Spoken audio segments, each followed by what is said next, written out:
Kering a-t-elle un avantage concurrentiel? On pose la question à ce prompt de base que vous pouvez retrouver en description de la vidéo dans la bibliothèque de prompt de base. Et la réponse ici est oui, elle a un avantage concurrentiel.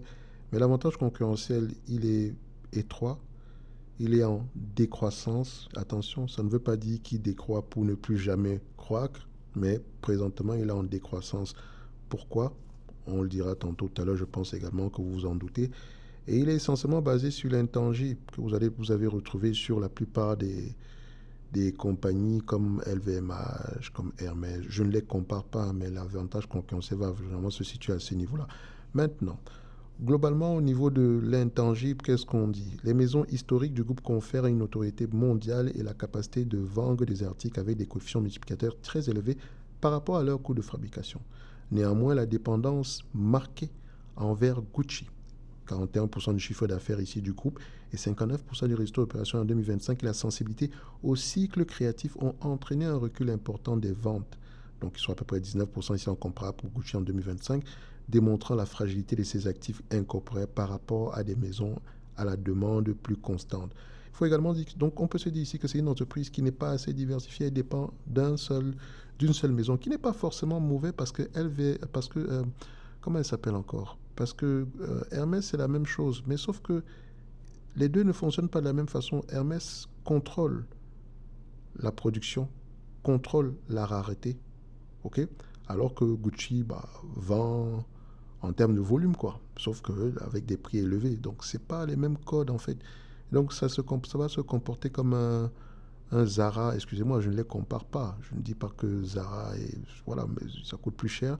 Mais ça se comporte de la même façon. Il n'y a pas d'exclusivité ou quoi que ce soit. Si tu as de l'argent, tu payes.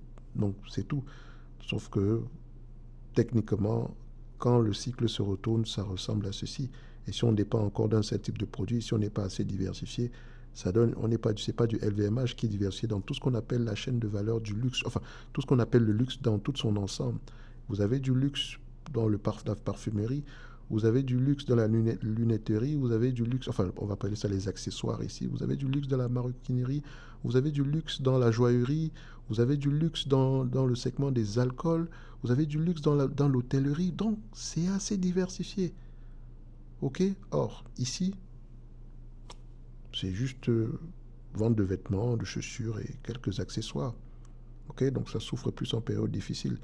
Ensuite, l'autre, il n'y a pas d'effet de réseau. Low cost production, même ça. Alors, il mentionne ceci, Kering ne bénéficie d'aucun avantage structurel de coût d'exploitation face aux grands groupes du secteur. Donc, la baisse des volumes de vente a déclenché un levier opérationnel négatif provoquant ici un repli de 33%. Alors, ici, pour une fois, je ne vais pas être en accord avec ce prompt par rapport à cette réponse parce que je pense que son envergure lui permet d'acheter à grande échelle. Peut-être pas low cost production du point de vue où elle aura les coûts de production les plus bas par rapport aux autres. Mais non. Mais c'est un élément à prendre en considération. Dans tous les cas de figure, même s'il était présent, il n'allait pas changer grand-chose sur la valeur globale du mode. Ok? Donc, la raison ici, comme d'habitude, en termes de risque, c'est la concentration extrême des bénéfices sur la marque Gucci, couplée au temps nécessaire ici à sa réorientation créative dans un contexte d'attentisme des consommateurs sur le marché asiatique. Donc, c'est-à-dire que les goûts des consommateurs ont changé. Peut-être qu'avant, les gens sur Gucci, on aimait plutôt quelque chose d'ostentatoire, et aujourd'hui, on veut plutôt quelque chose de plutôt sobre. Or, voilà, parfois le changement peut être compliqué, mais ça reste une affaire de goût et de couleur. Donc après ça, est-ce qu'ils peuvent se relever? Seul le temps nous le dira. Enfin, il y a de grandes chances que oui, parce que la mode, ce qui est démo- ce qui est à la mode aujourd'hui, c'est démode, et ce qui était démodé hier revient à la mode. Donc, c'est juste un éternel recommencement. Donc, maintenant, en termes de, euh, de chiffres, de valorisation, qu'est-ce que ça va nous donner ici? Alors, comme je l'ai dit, hein, en période difficile, repérer les entreprises qui ne perdent pas d'argent. C'est celle-là qu'il faut avoir tendance à regarder sur le long terme. Donc, la qualité ici est différente dépendamment des acteurs. Donc, si on prend du Kering ici, c'est Kering, tac, tac, boum. Ça donne à peu près combien en termes, on va voir à quel point elle souffre. Alors, c'est une entreprise qui a beaucoup changé entre-temps. Hein, ok. Donc là, on revient plutôt à quelque chose qu'on a connu avant la pandémie. Ensuite, la marge brute, est-ce qu'elle souffre plus que les autres? Donc la marge de but a tendance à être plus stable, très intéressant. Mais en termes de marge EBITDA, à quoi ça ressemble? Est-ce que Kering contrôle sa distribution? Ça, c'est une question que je pose, hein, parce que c'est une question importante.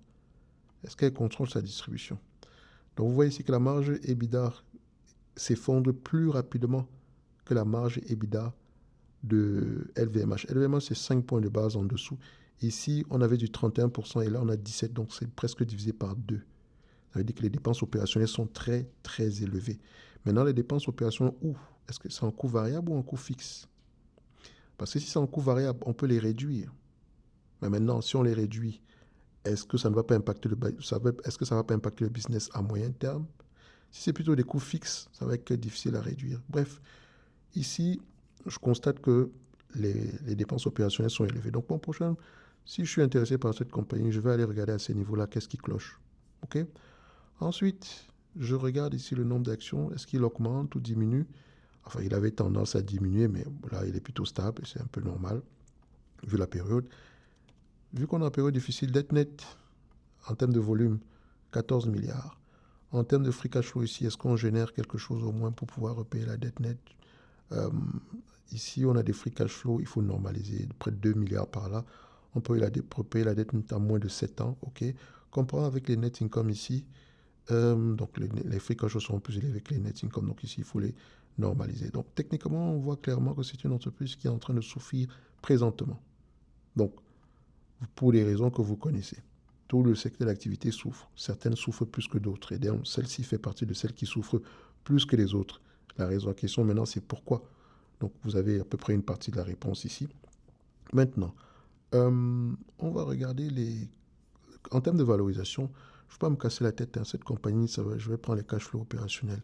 Et les cash flows opérationnels, je vais les normaliser. Et en les normalisant, je sais que je suis en train de faire une erreur. Je sais que je suis en train de faire de sous-entendre que l'entreprise est capable de revenir à des marges, à des cash flow opérationnels équivalents au moins à ce qu'on a connu sur les 10 dernières années.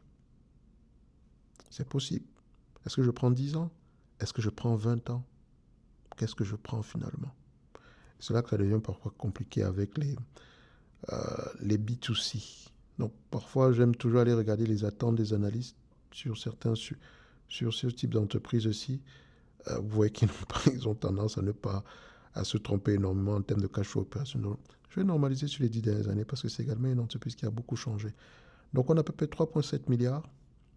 3,7 milliards multiplié ici par, je vais les prendre ici comme ça, multiplié par 15 fois les bénéfices, je ne paierai pas plus. Donc ça fait à peu près 55,5. Moins la dette nette, on a une dette nette de près de, voilà, quinzaine de milliards, si ma mémoire est bonne. 14,25, donc moins 14, je vais prendre 14,5. Ça me donne à peu près combien? 41 milliards divisé par le nombre d'actions ici. Ça donne combien? Nombre d'actions, 123 millions d'actions. 122 et poussière, mais bon, j'arrondis. 123, ça donne à peu près 333 euros. 333 euros, pourquoi pas? C'est déjà un début. OK. Ensuite, je peux prendre les free cash flow. Je fais la même chose. Je les normalise sur les 10 dernières années. Donc, ça sous-entend que l'entreprise est capable de rapporter la même chose sur les 10 prochaines années, etc. Donc, on a à peu près 2 milliards et poussière. Mais de toute façon, si je prends 15 fois les bénéfices, on aura à peu près la même chanson. Et ça fait 33. Si on enlève la dette nette, ça sera un tout petit peu moins. Donc, maintenant, dépendamment de l'appréciation que vous allez faire de ce business, vous allez vous poser une question. Est-ce que cette compagnie mérite s'échanger à 15 fois les cash flows ou à 10 fois les cash flows? Moi, je pense que 15 fois les cash flows serait adéquat parce qu'on est en période difficile et le free cash flow n'est peut-être pas optimal en date d'aujourd'hui.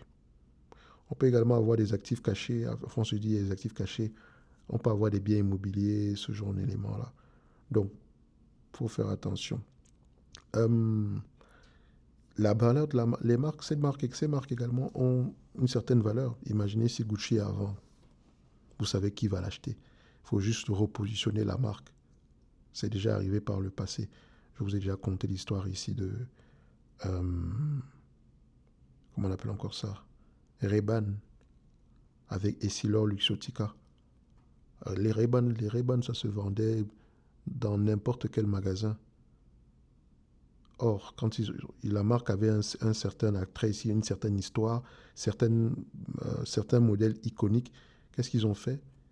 Dès qu'ils ont racheté, ils ont repositionné ici la distribution et ils ont augmenté les prix. Ils ont commencé à faire la publicité. Les stores ont commencé à reporter le produit, etc. Et boum, c'est revenu à la mode. Et c'est resté à ce niveau-là continuellement. OK? Donc, ce qui n'est pas exclu ici, mais c'est un turnaround. Je ne sais pas si ça va fonctionner ou pas du tout. Donc, si quelqu'un qui veut décider d'investir ici, je vous dirais, voilà, si je suis trop méchant, je dis, OK, 2 milliards 200, pour moi, c'est 20 milliards, j'attendrai un prix plus bas que ça. Donc, il faut avoir la capacité de souffrir à ce niveau. Je ne sais pas à quoi ça va ressembler. Donc, les entreprises qui font du business qui dépendent ici des goûts des consommateurs, moi, vous connaissez mon avis par rapport à ça. J'évite littéralement. OK? Quand je vois que c'est intangible, il faut que ce soit intangible vraiment avec un produit qui vous appartient à vous. Enfin, quand je dis un produit, un savoir-faire, je sais pas moi, un algorithme qui change les choses, un brevet. Mais quand c'est une affaire de marque forte, etc., toujours rester prudent. Donc ici, qu'est-ce que je vais mettre? Voilà, je prendrai ici le 15 fois les cash flows opérationnels ici. Comme je l'ai dit, les cash flows opérationnels, je pense on avait trouvé 333 ici, si ma mémoire est bonne. Édition, où est-ce qu'il est ici? Présentation, afficher l'historique. Ok. Bon, il va l'afficher quand il va vouloir ici. Mais globalement ici, si on est d'accord, bon, pour moi, je mettrais plutôt le target price que j'avais tantôt mentionné il y a quelques temps. Donc, ceci n'est que mon point de vue et non un conseil d'investissement. Comme d'habitude, je me donne pleinement le droit de me tromper. Je dirais que voilà, chacun tirera les conclusions qui s'imposent dépendamment de sa compréhension de ce business-ci. Et s'il fallait choisir, vous savez où est-ce que vous devez aller littéralement.